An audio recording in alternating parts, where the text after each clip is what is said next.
Special counsel Robert Mueller says it is up to Congress to hold President Trump accountable for any wrongdoing. But so far, just one Republican member of Congress, Justin Amash, has said that the president committed impeachable offenses. This is what he wrote yesterday after listening to Robert Mueller. The ball is in our court, Congress. For more, I'm joined now by Corie Whalen, a former communications director for Justin Amash, and former Republican congressman from Pennsylvania, Charlie Dent. It's notable Justin Amash won't do interviews. He won't talk to the press directly about this. So, Corie, it's great to hear from you, who knows the congressman so well. One of the things he said is that he's heard from other Republicans who share similar views. They're just scared to come forward. Have you heard from other Republicans who share the view that the president committed impeachable offenses? Thanks for having me. And yes, Congressman Amash has said that, and it is true. Having spent 2 years working for Congressman Amash, I've certainly seen certain Republicans say one thing in private and say another thing publicly, usually due to being concerned about political consequences. And certainly Congressman Amash is a unique and principled member of Congress in the sense that he's doing a pure legal analysis of the Mueller report in line with the Constitution without even considering what the political ramifications of that may be. Congressman Dent, have you heard from any other Republican member of Congress, past or present, who has said they believe the president has committed impeachable offenses? Well, I've heard from Republican members who are simply appalled by the president's conduct in office. I don't know that they've gone as far to call them impeachable offenses, but they are clearly alarmed and troubled by it. And so that's been my observation. But I also let you know one other thing, John.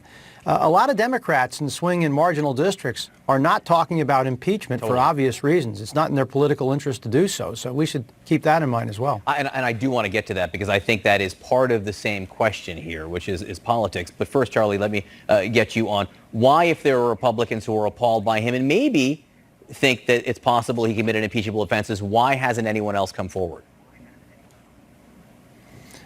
Simply because they're worried about, as Corie said, political consequences. They're worried about primaries. I mean, that's the bottom line. They're absolutely alarmed by primaries, and they're afraid they'll be defeated. It's that simple. And then on the Democratic side, Congressman Dent, because this is interesting, because you represented a district which is now more or less held. The districts have changed, but more or less held by a Democrat. There's a Democrat who's in a district that has a lot of Republican voters. What is keeping more Democrats, these 40 moderate Democrats who really gave the speakership to Nancy Pelosi, what's keeping them from coming forward and supporting impeachment publicly? Well, I believe many of these Democrats realize that impeachment may not be a winning political issue for them if they're in a swing or marginal district. I mean, you're not hearing from the Spannenbergers of the world or the Democrats who won those seats from Republicans in New Jersey, or even some in Pennsylvania, not all, but some in Pennsylvania and elsewhere. It's clearly they're doing their own calculations. They fear that impeachment will motivate the Republican base to impeach a president, without the underlying crime being committed, that is criminal conspiracy with the Russians. I think it's a pretty hard case to make. So, and I think they also believe that they should litigate this matter in the 2020 election. They think they should defeat Donald Trump, and that's a more powerful way to send the message than through impeachment. Corie, I want to read you something that William Cohen, who was former defense secretary under Bill Clinton, but he was a Republican member of Congress on the House Judiciary Committee, which voted on articles of impeachment in 1974, and then a Republican senator. Cohen wrote in the Washington Post, "Politicians who ignore public opinion do so at their own peril, but peril goes with the territory of holding office. It's also important to remember that public opinion is not anchored in concrete. It shifts according to the information it finds to be persuasive and free of rank partisanship." Do you think William Cohen is right there? And to an extent, your former boss is right, that politics be damned, I'm going to stand up for what I believe in.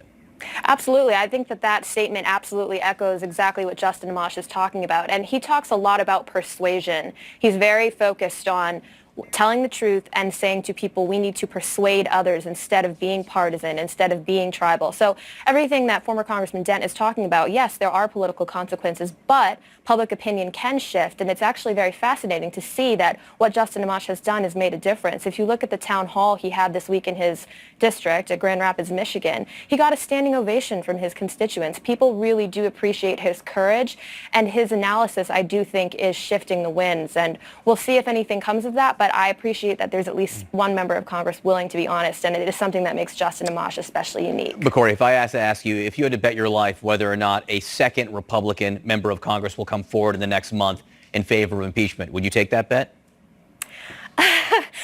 Some of the things that Amash has talked about people who have spoken to him privately, I do know that there are people who have concerns, but I have a feeling that the political concerns will override the legal concerns. So, no, I wouldn't bet my life that another will come And that's out. interesting. And Congressman Dent, let me ask you just point blank here. As someone, and you voted against the president in the 2 years that you overlap with him in office, and you've spoken out against him.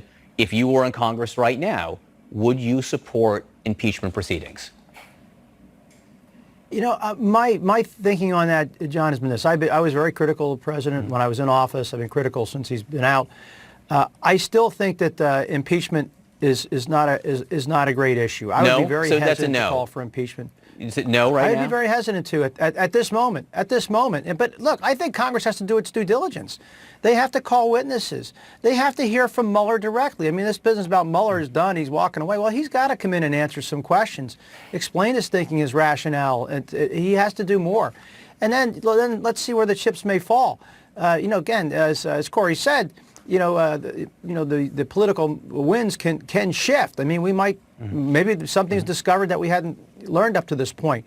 But let's at least go through a process before, ruling impeachment in or out. Do you think that Robert Mueller should be subpoenaed to testify? I believe Robert Mueller should testify. And I was one of the guys who introduced the bill to protect Mueller, by the way. So he should absolutely testify, and hopefully he'll come in voluntarily. But if not, I suspect he'll be subpoenaed, and I would expect him to comply with that subpoena.